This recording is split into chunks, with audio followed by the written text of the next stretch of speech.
Última hora. En cuestión de semanas, los precios del café en Estados Unidos se han disparado hasta un 100% tras los aranceles del 20 al 50% impuestos por la administración Trump al café importado de Brasil, Vietnam e Indonesia. Las 7 marcas más populares, Folgers, Maxwell House, Dunkin', Starbucks, Great Value, Nescafé y La Colombe, se han convertido en artículos de lujo silencioso. Lo que antes era un ritual cotidiano, ahora cuesta mucho más. Un frasco de Starbucks instantáneo pasó de $13 a $15 con 29 centavos, y una lata de Folgers de 8 a más de 12. Walmart, Costco y Target registran la misma tendencia. Precios más altos, estantes vacíos y consumidores sorprendidos que ya se preguntan si podrán seguir comprando café. La primera señal no fue un titular, fue una etiqueta nueva en la estantería del supermercado. Un hombre detuvo el carrito frente al pasillo del café y se quedó inmóvil unos segundos. El frasco que había comprado durante años por $13 marcaba 15,29. A su lado, una madre comparó precios con el móvil, hizo un cálculo mental y guardó el bote con un gesto que parecía un suspiro. No era un error. En las siguientes filas se repetía el patrón. Donde se esperaba constancia, había llegado una cifra más alta. En un mismo fin de semana, miles de compradores en Walmart, Costco, Target y pequeñas cadenas locales se descubrieron haciendo la misma pregunta muda. ¿Cuándo pasó esto? Pasó en silencio, sin ruedas de prensa en la entrada de un puerto, ni discursos desde una fábrica. Empezó en un despacho donde se decidió que el café importado pagaría entre un 20 y un 50% más al cruzar la frontera. Brasil, Vietnam, Indonesia. Nombres que el consumidor no ve, pero que sostienen cada taza que se prepara en la cocina y cada termo que viaja a un turno de noche. La medida se presentó como una protección. En los pasillos de las tiendas se sintió como un aumento inmediato que trepó desde el contenedor hasta la caja registradora. En pocas semanas, los 7 cafés más populares del país subieron entre un 30 y un 100%. No fue una curva suave, fue un escalón. El café, que tantas veces se nombra como un lujo pequeño, es en realidad el engranaje de millones de rutinas. La cámara de seguridad de una tienda de barrio en Milwaukee muestra una escena de cualquier mañana. Un jubilado detiene su vista en la lata roja de siempre, vacila, coge la más pequeña, luego vuelve a dejarla. Al final se lleva una marca que nunca había probado. Cuando paga, no protesta. Solo mira el recibo un segundo más de lo habitual. En Phoenix, una madre con 2 niños en edad escolar repite un truco antiguo: estirar el frasco una semana más, una cucharada menos por cafetera. En Newark, un enfermero de guardia llena el termo con un café que no es el suyo y camina hacia el ascensor sin comentar el cambio. No hay indignación sonora. Hay ajustes silenciosos. Durante décadas, marcas como Folgers, Maxwell House y las marcas propias de los grandes minoristas sostuvieron la promesa de que siempre habría un café estable, barato, suficientemente bueno para empezar el día sin preguntar demasiado. Esa promesa se construyó sobre importaciones constantes y contratos que aseguraban un precio razonable del grano verde. El mapa real del café estadounidense no está en los anuncios. Está en los puertos de Houston y Nueva Orleans, en los trenes que cruzan el Medio Oeste, en los tostadores que operan de madrugada, en los minoristas que negocian centavos por onza. Cuando el arancel sube de golpe, cada eslabón añade su margen y la suma aparece en la etiqueta que mira el cliente. La cadena no grita, solo traslada el peso. La mañana en que Folgers pasó de 8 a 11 y $12 en algunos estados, no hubo fanfarrias. Hubo pasillos más lentos. Folgers no es solo una marca. Es la lata que ocupa un rincón de cientos de millones de desayunos desde hace generaciones. Su envase dice América. Sus granos dicen Brasil y Vietnam. Cerca de 2/3 de ese café vienen de fincas brasileñas que ahora pagan una tasa adicional al entrar.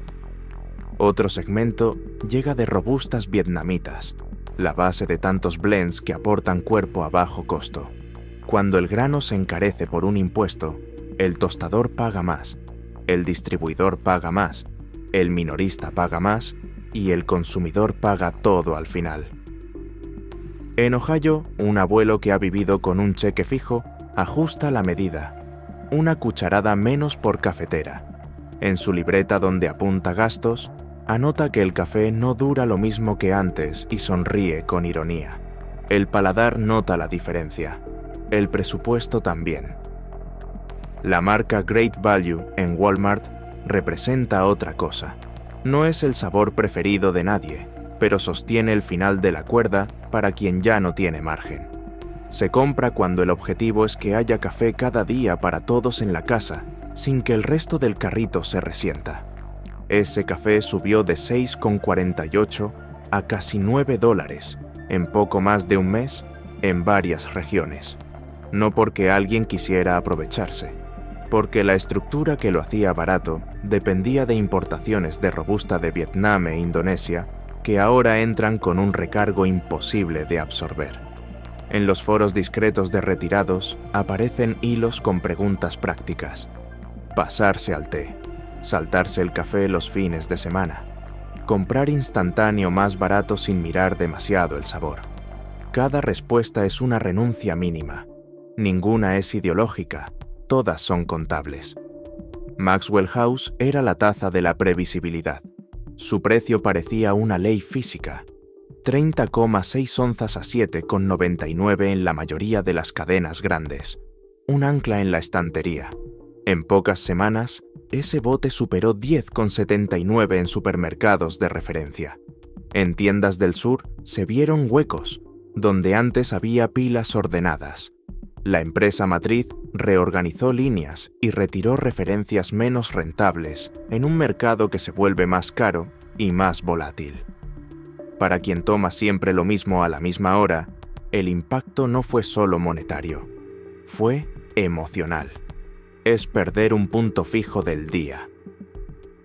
En un pueblo de Tennessee, una mujer mayor entra con su lista escrita a mano y se va con un café que nunca ha probado, porque el suyo no está. Lo tomará, le sabrá aceptable, pero sentirá que una pieza de su mañana ha cambiado de sitio sin pedir permiso. Dunkin en casa contaba otra historia. Era el puente entre lo básico y lo aspiracional.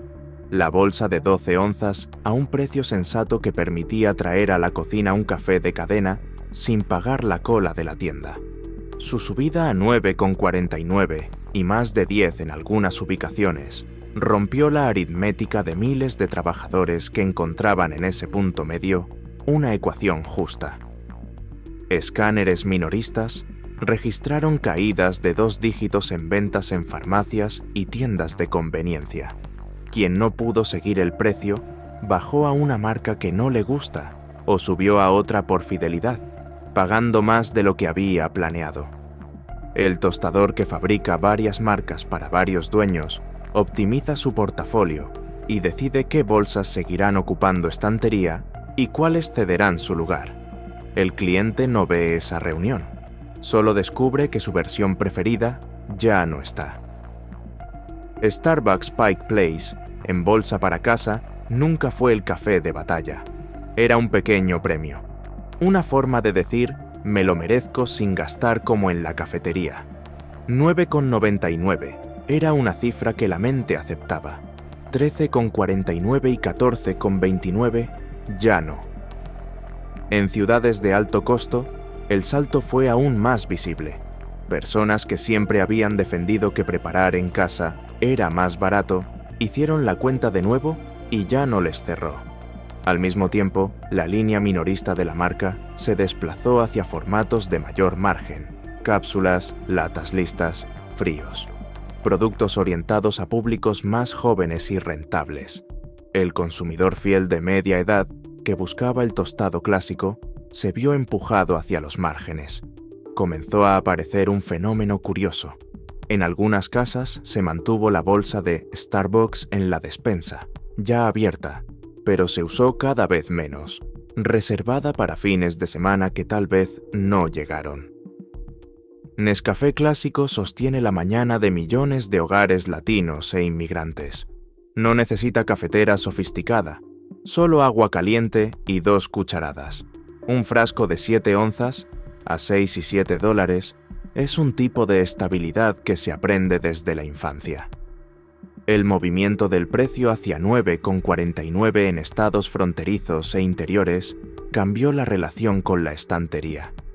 En determinadas tiendas, el frasco perdió el lugar principal y apareció relegado a zonas menos visibles, desplazado por líneas premium que prometen notas y perfiles, pero suman centavos por centímetro de góndola. Para quien compra con efectivo justo o con ayuda pública, encontrar su café de siempre un estante más lejos es una señal sin alaraca de que el mercado prioriza otros bolsillos. En un barrio de El Paso, una abuela que siempre prepara tazas para los nietos antes de la escuela decidió alternar días con chocolate en polvo. No lo dijo con enojo, dijo que era lo que tocaba. La Colombe en lata embotellaba una idea de comodidad urbana. Abrir la nevera, coger una lata, salir a la calle sin esperas. $3 por unidad hacían de esa elección un lujo razonable. 4,59 en tiendas independientes transformaron el gesto en un cálculo que muchos ya no quisieron hacer. Las ventas cayeron y algunos supermercados rediseñaron el lineal para dar espacio a marcas aún más caras, buscando perfiles que gastan sin mirar. El peligro más serio para una marca no es el rechazo, es la indiferencia. Cuando una mano pasa por delante del producto sin detenerse, la conversación ya terminó. Ninguna de estas escenas es aislada. Todas son expresiones distintas del mismo cambio. Un impuesto sobre lo importado que pretende fortalecer al productor local en un rubro donde la producción doméstica no puede sustituir el flujo externo, crea un precio nuevo para todos los formatos. Desde el frasco más barato hasta la lata boutique, cada opción sube por los mismos caminos. El resultado es una compresión del espacio de decisión del consumidor. Ya no existen los refugios intermedios, solo extremos que se tocan. Lo muy barato deja de serlo. Lo medio deja de ser razonable. Lo alto deja de tener sentido. La explicación técnica se puede resumir en 3 líneas. Primero, el precio del grano verde incorpora el arancel y modifica el costo base. Segundo, los fletes y seguros se reprecian en cadena por el mayor valor de la mercancía y por la volatilidad política. Tercero, los tostadores trasladan el nuevo costo a mayoristas y minoristas que, a su vez, ajustan etiqueta. La explicación humana necesita más tiempo. Un abuelo que reduce cucharadas para que el bote dure 2 semanas está renunciando a un placer menor para proteger gastos mayores. Una madre que deja el café en el estante para comprar pan está priorizando desayunos sólidos sobre despertares cálidos. Un joven profesional que abandona su lata fría reconfigura un pequeño ritual antes de subir al metro. El mercado es suma de estas elecciones íntimas. Cuando el precio alcanza ciertos umbrales, cambian comportamientos invisibles que sostienen industrias enteras. Una cadena de diners en el Medio Oeste, que incluye café en el menú del desayuno por $1 simbólico, retira esa línea del pizarrón y la convierte en extra. La afluencia no se desploma, pero la percepción sí. Los clientes leales comentan que la visita ya no se siente igual.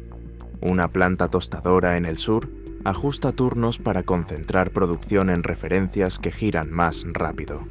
Los trabajadores notan menos horas y se organizan con segundos empleos. Un distribuidor regional renegocia plazos con pequeños comercios que se retrasan 2 semanas en pagar. Nada estalla, todo se aprieta. La magnitud del café en la vida cotidiana se aprecia en los lugares donde no se cobra por él. en salas de descanso de hospitales, en oficinas de servicios públicos, en bibliotecas, en reuniones comunitarias. El precio que sube en la tienda también sube en los presupuestos de esas instituciones. Una jefa de enfermería decide que la sala tendrá café solo en turnos nocturnos. Un departamento municipal reduce el bidón compartido a la mitad de la frecuencia. Una asociación vecinal cambia café por agua con frutas en sus encuentros. Los voluntarios sonríen igual. El clima cambia de forma imperceptible. La respuesta de las empresas obedece a la lógica del balance. Se recortan referencias de rotación lenta. Se priorizan formatos que permiten márgenes mayores por onza. Se redistribuyen campañas hacia productos con más atractivo para quienes siguen comprando sin pestañear. Es una estrategia comprensible en el corto plazo. En el largo, fragmenta la base de clientes y erosiona lealtades. Un consumidor que abandona su marca de toda la vida rara vez regresa cuando los precios se corrigen. Encuentra un sustituto aceptable o abandona el hábito. El daño no es solo al bolsillo de ese trimestre, es al vínculo que sostenía la recurrencia. En la trastienda de un supermercado en Georgia, un gerente explica a su equipo cómo reordenar el lineal, colocar a la altura de la mano los productos de mayor margen, mover las marcas económicas un estante abajo, mantener una o dos promociones visibles, pero limitadas en stock. No hay conspiración. Hay supervivencia comercial en un entorno donde cada centímetro debe defender su rentabilidad. Para el cliente que no sigue de cerca la macroeconomía, la conclusión es sencilla. Su café de siempre está más caro y menos a la vista. La excepción se convierte en norma. En paralelo, aparecen conversaciones nuevas en hogares donde el café era la única indulgencia incuestionable. Una pareja de maestros en Iowa hace cuentas del mes y abre una conversación que habían evitado. Cambiar a una marca que ni siquiera les gusta o dejar el café entre semana y retomarlo los sábados. Un camionero en Nevada reduce sus paradas a estaciones donde el café sigue costando menos de $2 y aprende a soportar sabores dispares. Una trabajadora de limpieza en Nueva Jersey decide que su primer gasto del mes seguirá siendo el café, aunque signifique renunciar a otro pequeño gusto. La economía moral de cada hogar se reescribe una línea a la vez. Hay ciclos históricos que sirven de espejo.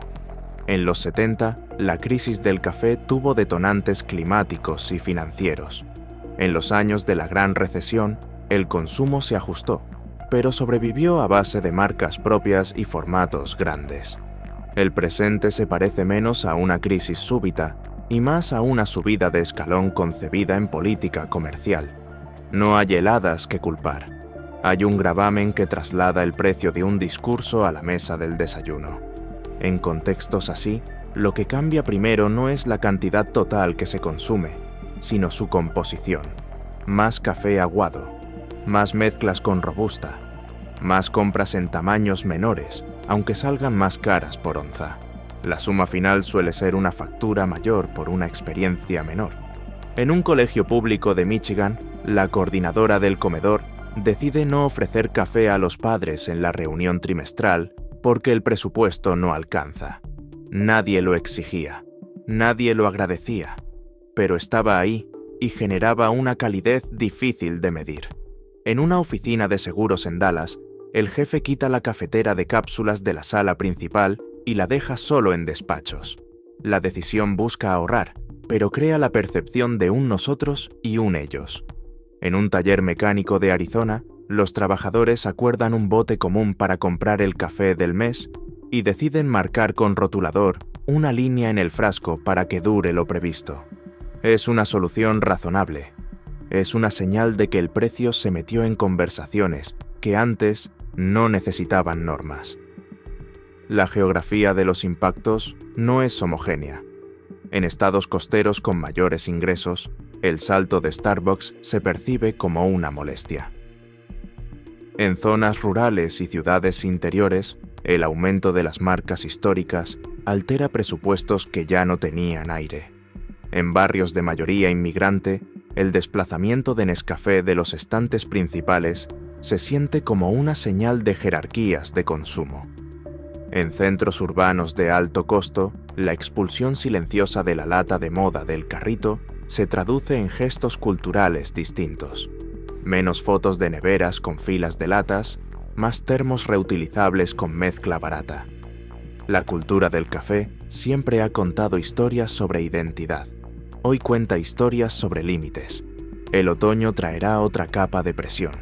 Es la estación en que el café aumenta por costumbre y clima. Si los precios no ceden, el alza estacional puede convertirse en un nodo donde se cristalicen decisiones permanentes. Un supermercado del Medio Oeste ya planea promociones muy acotadas para retener volumen. Paquetes familiares con ahorro aparente que en realidad trasladan inventario de referencias lentas. Un tostador del noroeste decide comprar más robusta y menos arábica para sostener precios de entrada, sabiendo que perderá parte del perfil sensorial. Un barista en Seattle prepara una charla para clientes sobre por qué su tienda subirá el precio de la taza a partir de octubre. No es el núcleo de este relato, pero muestra que el movimiento en una esquina del mercado se irradia al resto. Los defensores del arancel insisten en que se trata de recuperar capacidad productiva y empleo. En el caso del café, la sustitución local no es posible a escala significativa. El clima y la altitud necesarios no están dados. Hay experimentos valiosos en invernaderos y fincas de nicho, pero no pueden abastecer a una nación entera. Lo que sí puede hacer la política es incentivar sobre márgenes, buscar diversificación de orígenes y mitigar volatilidad con reservas y acuerdos. El camino elegido ha sido otro. Ha sido encarecer de golpe la base de un bien que funciona como termómetro de ánimo social. Por eso, este relato no trata de café como bebida. Trata de dignidad cotidiana. Una dignidad que se mide en gestos sencillos. Levantarse, calentar agua, medir 2 cucharadas, escuchar el primer goteo. Cuando ese gesto se encarece de manera que obliga a pensar cada taza, algo se contrae en la vida de quien no tiene muchas más indulgencias. El día se vuelve un poco más áspero antes de empezar. La gente no lo cuenta en voz alta, lo cuenta con una pausa frente a la góndola, con una mirada al recibo, con una conversación breve en la cocina. Esas pausas sumadas cuentan la historia de un país que deja de reconocer algunos de sus rituales. En Nueva York, un joven que compraba 6 latas de café frío para la semana decidió pasar por una cafetería solo 2 días y el resto beber agua con gas. No lo publica, lo incorpora. En San Antonio, una familia inmigrante que recibía a la abuela con café cada domingo cambió el orden. Primero agua fresca, luego café si quedaba. En Detroit, un profesor que siempre ofrecía café a los alumnos en época de exámenes dejó de hacerlo. Les explicó que prefería gastar ese dinero en papel para imprimir materiales. Los alumnos asintieron. Alguien dijo que no pasaba nada. Todos entendieron que sí pasaba algo. Las marcas, por su parte, tratan de sostener el vínculo con promociones puntuales, cupones discretos y campañas que apelan a la nostalgia. Son parches en un tejido más amplio.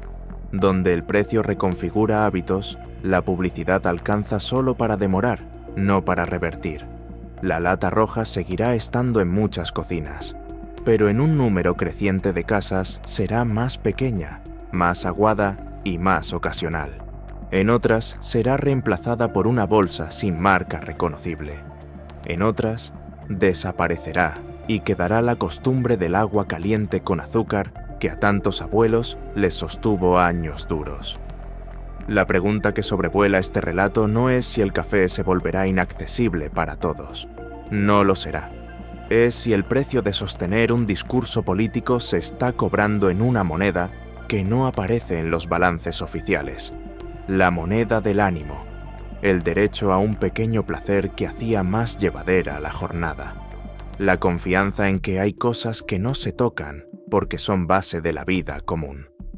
Cuando ese piso se agrieta, no se produce una crisis inmediata, se produce una pérdida de cohesión que cuesta más recuperar que cualquier diferencial arancelario. Habrá quien diga que la gente se adapta, que vivir sin café no es tragedia. Es cierto que la resiliencia cotidiana es enorme. También lo es que las democracias se sostienen sobre una red de satisfacciones pequeñas que evitan que el malestar encuentre formas más ásperas de expresión. Quitarle densidad a esas satisfacciones tiene un coste difícil de medir y fácil de minimizar. Al principio solo parece un dato más en la inflación. Al cabo de meses se convierte en un relato compartido de cansancio. Ese relato no hace titulares, pero sí inclinaciones en el voto, en la confianza, en la conversación pública. En la última escena de este día que hemos seguido por estanterías y cocinas, un hombre cierra la puerta de su casa a las 6 de la mañana y se lleva un termo con café más claro de lo habitual. Camina hacia el autobús y piensa que ojalá bajen los precios en otoño. No sabe de acuerdos comerciales ni de curvas de futuros. Sabe que su mañana es un poco menos suya. 10 paradas después, una chica mira su frasco y decide que hoy va a tomar café en la oficina, aunque sabe que lo han racionado. En un piso alto de una empresa de tostado, alguien revisa un cuadro de mando y anota que la mezcla de Robusta aumentó 2 puntos. En un despacho en la capital, otra persona firma un documento convencida de que la firmeza se demuestra con impuestos. El hilo que une estas escenas es invisible a simple vista. Se hace visible cuando la mano toca la bolsa y decide si comprar o no. Lo que hemos seguido no es un simple encarecimiento de una bebida. Es la radiografía de cómo una decisión arancelaria del 20% al 50% sobre el café de Brasil, Vietnam e Indonesia convirtió un ritual cotidiano en un termómetro de inestabilidad. En pocas semanas, los 7 cafés más populares subieron entre 30% y 100%. La subida atravesó toda la estantería, desde el frasco económico de Great Value hasta la lata urbana de la Colombe, pasando por Folgers, Maxwell House, Dunkin', Starbucks y Nescafé clásico. No fue una variación estacional, fue un escalón de precios inducido por política. Las consecuencias se midieron taza a taza. Jubilados diluyendo cucharadas para estirar el frasco 2 semanas. Familias con Snap sacando otro producto del carrito para no renunciar al café. Trabajadores que cambian de marca a una que no les gusta porque es lo que pueden pagar. Comunidades latinas que ven relegados un Nescafé del estante principal y consumidores urbanos que dejan de premiarse con Pike Place porque el capricho ya no cierra. Lo económico se volvió emocional. Se perdió la sensación de estabilidad que daba preparar el de siempre, sin pensar. El impacto industrial fue igual de claro. Tostadores remezclando con más Robusta para contener tickets, recortes de SKUs menos rentables, priorización de formatos de mayor margen, cápsulas RTD, desabasteos puntuales que empujan a sustitutos más caros o de peor perfil, reorganización del lineal para capturar rentabilidad por centímetro. Cuando incluso la marca propia sube, significa que el colchón se agotó. Y lo que se rompe no es solo el presupuesto del mes, es la lealtad acumulada durante años. En el plano macro, la promesa de proteger lo nacional tropieza con un límite físico, EU. No puede autoabastecerse de café a escala. El arancel no crea oferta local, crea un precio base más alto y erosiona confianza. A corto plazo, puede rendir óptica política. A largo, deja una huella de fatiga silenciosa que se cuela en hábitos, en ventas, en ánimo social. Un país no solo se mide en PIB, también en la previsibilidad de sus ritos pequeños. ¿Qué puede pasar ahora? Si los aranceles se mantienen, el mercado consolidará un nuevo piso de precios y expulsará a parte de la demanda de gama media, dejando extremos, lo muy barato, aguado y escaso, y lo muy caro, de nicho.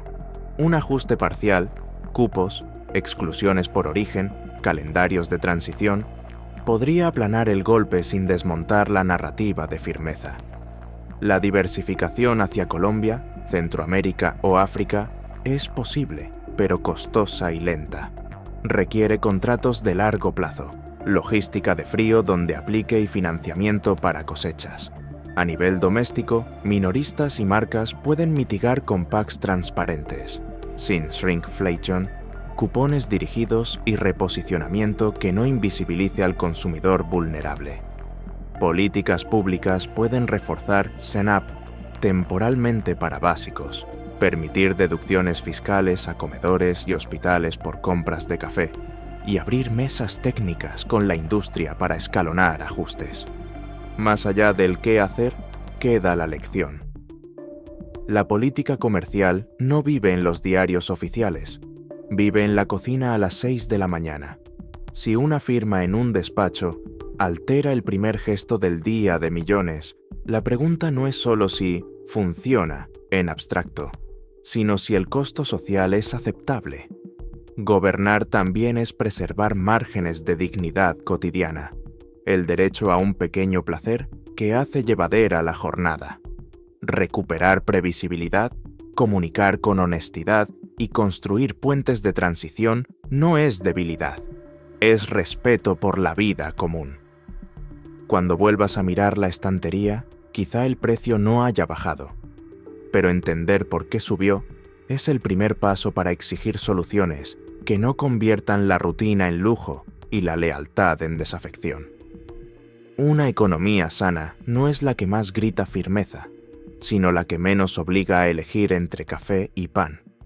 Si este análisis te aportó valor, dale me gusta y suscríbete al canal.